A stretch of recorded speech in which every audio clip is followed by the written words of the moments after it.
ഗൗതമിന്റെ call പ്രതീക്ഷിച്ചിരിക്കുകയാണ്. ദേഷ്യം കൊണ്ട് വിളിക്കാത്തതാണ് ഇനി. അങ്ങനെ ചെയ്യില്ല. ഇനി ചേച്ചി കാണില്ലേ? അതാ ഫേസ്ബുക്ക് നോക്കാം, എന്തെങ്കിലും അപ്ഡേറ്റ് കാണും. അത് തുറന്ന് വാള് നോക്കിയത് അവൾ ഞെട്ടിപ്പോയി. കണ്ണിലാകെ ഇരുട്ട് കയറുന്ന പോലെ. ബോധം വന്നപ്പോൾ അച്ഛൻ അടുത്തുണ്ട്. നമുക്കിപ്പോ പോണം, ഇങ്ങനെ ഗൗതമിനെ കാണണം, എനിക്ക് പോണം, എന്നെ കൊണ്ടുപോച്ച പ്ലീസ്. അവളെ ആശ്വസിപ്പിക്കാൻ കഴിയുന്നില്ല അയാൾക്ക്. തിരികെ പോവാൻ ടിക്കറ്റ് എടുത്തു. അവൾ ബോധമില്ലാതെ എന്തൊക്കെയോ പറയുന്നുണ്ട്. ഫീൽഡിൽ വണ്ടി നിയന്ത്രിക്കാൻ പറ്റാതെ മറിഞ്ഞപ്പോൾ തലയിടിച്ചാണ് ഗൗതം വീണത്. അപ്പോൾ തന്നെ ഹോസ്പിറ്റലിൽ എത്തിച്ചു. പക്ഷേ ബ്രെയിൻ ഡെത്ത് സംഭവിച്ചു കഴിഞ്ഞു. അവന്റെ അച്ഛനും അമ്മയും ഓടിയെത്തി. കോടീശ്വരൻ അച്ഛനെ ഏക സന്താനത്തിന്റെ ജീവൻ രക്ഷിക്കാൻ എന്ത് വില കൊടുക്കാനും തയ്യാറായിരുന്നു. സർവ്വസന്നാഹങ്ങളോടും കൂടി അവരവൻ അവിടുന്ന് കൊണ്ടുപോയി. അച്ഛൻ ഹോസ്പിറ്റലിൽ എത്തിയപ്പോഴേക്കും ഗൗതമിനെ അവിടുന്ന് കൊണ്ടുപോയിരുന്നു. അവൾ പ്രാന്തിയെ പോലെ കിടന്നലറി. കുറെ നേരത്തെ ഭാഗത്തിന് ശേഷം ശാന്തമായി. അവൾ അവനെ എവിടേക്ക് കൊണ്ടുപോയെന്ന് പലരോടും തിരക്കി. ആർക്കും അത് അറിയില്ലായിരുന്നു. ഓരോ ദിവസം പിന്നീട് തോറും അവളുടെ മനസ്സിന്റെ താളം തെറ്റാൻ തുടങ്ങി. ദിവസങ്ങളും മാസങ്ങളും കടന്നുപോയി. ആരോടും മിണ്ടാതെ, ഒന്നിനോടും താല്പര്യമില്ലാതെയുള്ള അവളുടെ അവസ്ഥ അവളുടെ അച്ഛന് താങ്ങാവുന്നതിൽ അപ്പുറമായി. ഒരുപക്ഷെ അവൾ ജീവിതത്തിലേക്ക് തിരിച്ചു വന്നിരിക്കുമെന്ന് കരുതി ഗൗതം ജീവനോടില്ലെന്ന് അയാൾ അവളോട് പറഞ്ഞു. എന്റെ അച്ഛൻ ഇങ്ങനെയൊന്നും ആയിരുന്നില്ലല്ലോ, എനിക്കത് സഹിക്കുന്നില്ല. അച്ഛൻ ഗൗതമിനെ കുറിച്ച് അന്വേഷിച്ചു മോളെ. അവളുടെ മുഖത്തെ നിർവികാരത മാറി. പ്രതീക്ഷയുടെ ഒരു തിളക്കം കണ്ണിൽ തിളങ്ങി. എന്റെ മോൾ ഇതിനോട് പൊരുത്തപ്പെടണം. ഗൗതം എല്ലാവരെയും വിട്ടു പോയി മോളെ. ആ കള്ളം പക്ഷേ അവളുടെ അവസ്ഥയെ കൂടുതൽ വഷളാക്കി. അവളൊന്ന് പൊട്ടിക്കരട്ടെ, മനസ്സിൽ കുറച്ച് ധൈര്യമായിട്ട് നീതി പറഞ്ഞെങ്കിലും അവൾക്ക് അറിഞ്ഞില്ല. വണ്ടിയുടെ കീ കയ്യിലെടുത്തു. അയാൾക്ക് ഭയമായി. മോളിത് എങ്ങോട്ടാ? ഗൗതമിന്റെ അടുത്തേക്ക്. എല്ലാ ട്രിപ്പ് ഒന്നിച്ച് പോകണമെന്ന് പറഞ്ഞിട്ട് അവൻ ഒറ്റയ്ക്ക് പോയില്ലേ, ഞാൻ ചെന്നിട്ട് ശരിയായി കൊടുക്കാൻ. അയാൾക്ക് തടയാൻ കഴിയും മുമ്പേ അവൾ വണ്ടിയെടുത്ത് പോയി കഴിഞ്ഞിരുന്നു. അയാളും പുറകെ കാറെടുത്ത് ഇറങ്ങി. അവൾ വണ്ടി ഫുൾ സ്പീഡിൽ റേസ് ചെയ്ത് പോയി ഡിവൈഡിൽ ഇടിച്ച് മറിഞ്ഞു. അവൾ ആരൊക്കെയോ ഹോസ്പിറ്റലിൽ എത്തിച്ചു. കയ്യൊരൊടിഞ്ഞൊഴിഞ്ഞ് വേറെ വലിയ പരിക്കുകളുണ്ടായില്ല. അവൾ മെന്റലി വീക്കാണെന്ന് അച്ഛന് മനസ്സിലായി.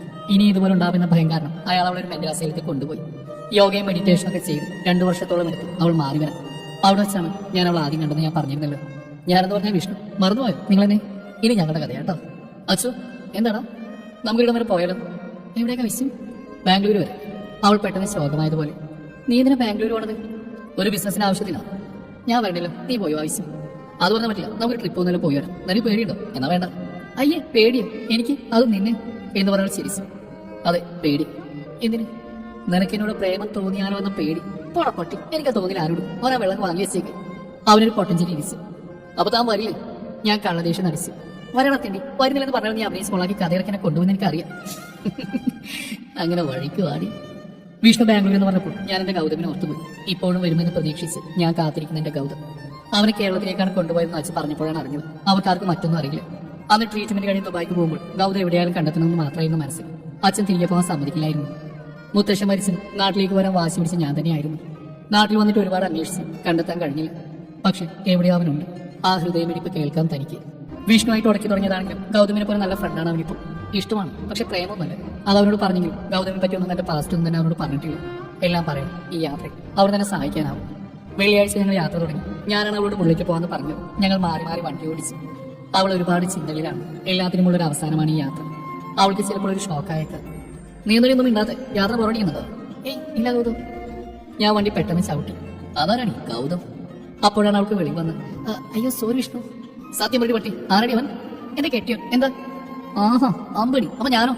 നീ ആരാ? ഓടട്ടോ. നിന്നെ ഞാൻ ശരിയാക്കി തരാടി. നീ ഞൊട്ടും. ഞാൻ അപ്പൊ ഇങ്ങനെ ഗൗതം എന്ന് വിളിച്ചത്. ഇതുപോലെ ലോങ് റൈഡ് ഞാൻ അവന്റെ ഒപ്പമേ പോയിട്ടുള്ളൂ. അവൻ അവസാനം എന്നോട് പറഞ്ഞു ഐ ലവ് യു അച്ചു എന്നാണ്. അതിനുശേഷം എത്ര ഞാൻ കൊതിച്ചിട്ടുണ്ട് അവൻ എന്നെ ഒന്ന് വിളിച്ചെങ്കിലെന്ന്, ഒരു നോക്ക് കണ്ടെങ്കിലെന്ന്. എനിക്കിനിയും വെയിറ്റ് ചെയ്യാൻ പറ്റില്ല Gautham. I miss you. I wish you to see you soon. ആ വച്ച് ഞാൻ വിചാരിച്ച പോലെ അവൾ ഗൗതമിനെ ഓർത്തിരിക്കുവാണ്. അവൾ അവനെ ഒരുപാട് സ്നേഹിക്കുന്നുണ്ട്. പക്ഷെ സമയമായിട്ടില്ല. ഈ യാത്ര തീരും വരെ കാത്തിരുന്നേ മതിയാവും. നിനക്കെന്തെങ്കിലും പറയാനുണ്ടോ? എന്താ പറയാം? ഇങ്ങനെ ചോകടിച്ച് പോവാതിരിക്കാനാ നിന്നൊപ്പം കൂട്ടി. എന്താണെന്ന് പറയണം. ഇപ്പൊ പറ്റില്ല. അതെന്താ? ടൈം ആയിട്ടില്ല. ഞങ്ങൾ ബാംഗ്ലൂർ എത്തി. റൂം എടുത്ത് ഫ്രഷായി വൈകിട്ട് പുറത്തേക്ക് ഇറങ്ങി. ഞാൻ വണ്ടി ബൈക്ക് സ്റ്റാൻഡ് ക്ലബിന് മുമ്പിൽ നിർത്തി. അച്ഛൻ പകച്ചിരിക്കുകയാണ്. എന്താണ് അവിടെ? ഇതാണ് ഞാൻ ബിസിനസ്സിലൂടെ വാങ്ങാൻ പോകുന്ന സ്ഥാപനം. വാ അകത്തേക്ക് പോ. ബൈക്ക് സ്റ്റാൻഡിൽ നടക്കുന്നിടത്തെത്തി. പിള്ളേർ പൊളിക്കുന്നുണ്ട്.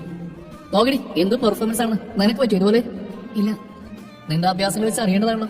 അത് പോണം. അവനവിടെ വണ്ടി നിർത്തിയപ്പോൾ എന്റെ പ്രാണം പിടഞ്ഞു. ആദ്യമായി എന്റെ പെർഫോമൻസ് കണ്ട് കണ്ണെടുക്കാതെ നോക്കുന്ന ഗൗതം എന്റെ മനസ്സിലേക്ക് ഓടി വന്നു. വീണ്ടും എന്റെ കാലത്തിലേക്ക് ബൈക്ക് റൈഡ് പോകും പോലെ. ഇവിടെ സ്റ്റണ്ടിൽ നടന്ന പീക്കിരി പിള്ളേരെ കണ്ടിട്ട് വിളിച്ച് പറയാം എന്ത് പെർഫോമൻസ് ആണ്. എന്റെ ഗൗതമിനെ പോലെ ഒരിക്കലും ഉണ്ടായിട്ടില്ല. ഒരു കാലത്ത് എന്റെ പാഷനായിട്ട് ഈ സ്റ്റണ്ടിങ് എന്ന് അറിയാമെന്ന് ഈ പൊട്ടൻ ചോദിച്ചപ്പോൾ ശരി വന്നു. ഈ പറയണം അവനോട് എല്ലാം പറഞ്ഞാൽ മതി. റൂമിലെത്തിയിട്ടും ഗൗതമിനെ പറ്റി തന്നെയായിരുന്നു എന്റെ ചിന്ത. വിച്ച് നല്ല ഉറക്കമായി. അവന്റെ സാമീപ്യത്തിൽ ഗൗതം അടുത്തുള്ള പോലെയാണ്. ഏറെ നാളുകൾക്ക് ശേഷം നഷ്ടപ്പെട്ട തന്റെ മനസ്സിനെ തിരിച്ചു കൊണ്ടുവന്ന ഇവനാണ്.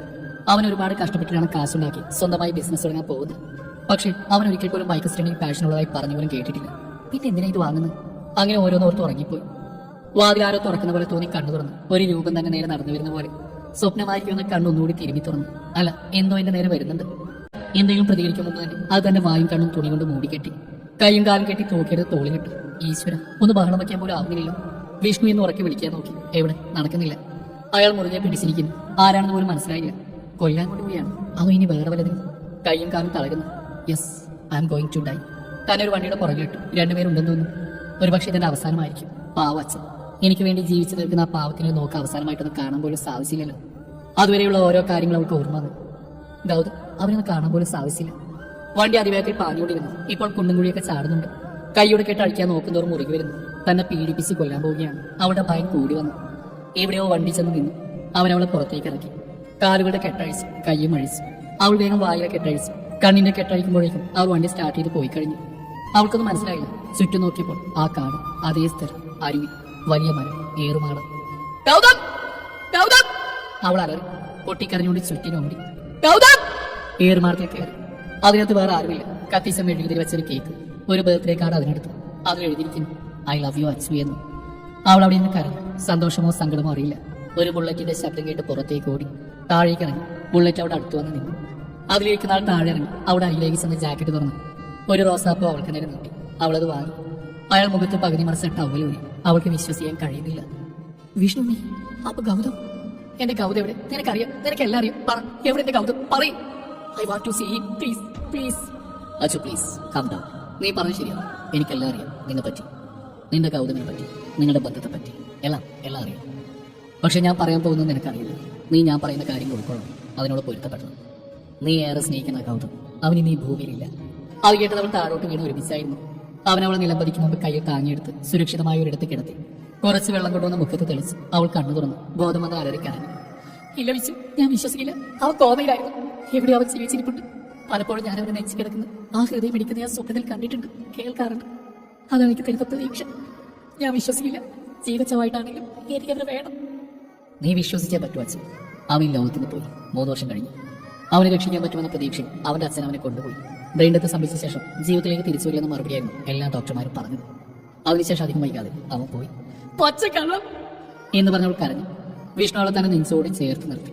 അവളുടെ സങ്കടം അവനെ നെഞ്ചിലേക്ക് ഒഴുകിയിറങ്ങി. പെട്ടെന്ന് അവനിൽ നിന്ന് അകന്നു മാറി.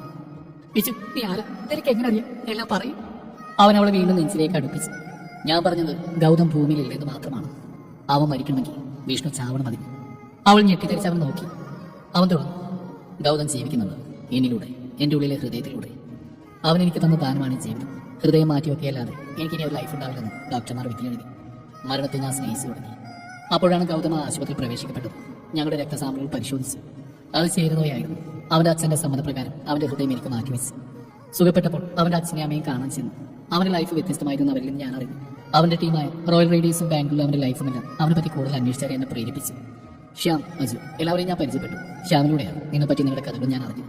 നിന്നെ തിരക്കായിരുന്നു പിന്നെ എൻ്റെ യാത്ര. നിന്നോടെല്ലാം അറിയിക്കാം. പക്ഷേ നീ അപ്പോഴേക്കും മെന്റൽ ഡിപ്രഷൻ ട്രീറ്റ്മെന്റിലായി. പലതവണ നിന്നെ കണ്ടു. നിന്നെപ്പറ്റി കൂടുതൽ അറിഞ്ഞു. ഞാൻ നിന്നെ ഇഷ്ടപ്പെടാൻ തുടങ്ങി. എന്നിലെ ഹൃദയത്തിലുള്ള അത് ആഗ്രഹിച്ചാണ്. നിന്നെ പഴയ പോലെ ആക്കിയെടുക്കാമെന്ന് നിന്റെ അച്ഛനെ കൊടുത്ത വാക്കാണ്. മറ്റാരെ പോലെയല്ല നീ. നിന്നോട് അടുക്കാൻ പ്രയാസമായതുകൊണ്ടാണ് ആദ്യം നിന്നോട് വഴക്കിട്ടോ അതിലൂടെ നിന്നോട് അടുത്ത്.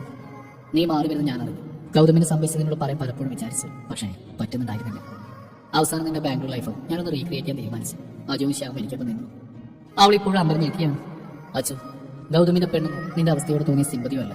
നിന്നെ അറിഞ്ഞാൽ ഞാൻ സ്നേഹിച്ചു. നിനക്ക് എന്തെങ്കിലും എന്നെ സ്നേഹിക്കാൻ സാധിച്ചാൽ please come for a ride with me. വർഷങ്ങൾ കൊഴിഞ്ഞു.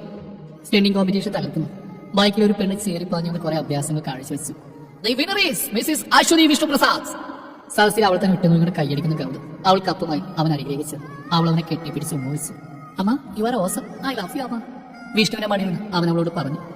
അവൾ അവന്റെ കുഞ്ഞിക്കൈയിൽ കപ്പ് കൊടുത്തു. This is for you my son. അപ്പൊ എനിക്ക് വിഷ്ണുവാണ്. We will go for a ride to night.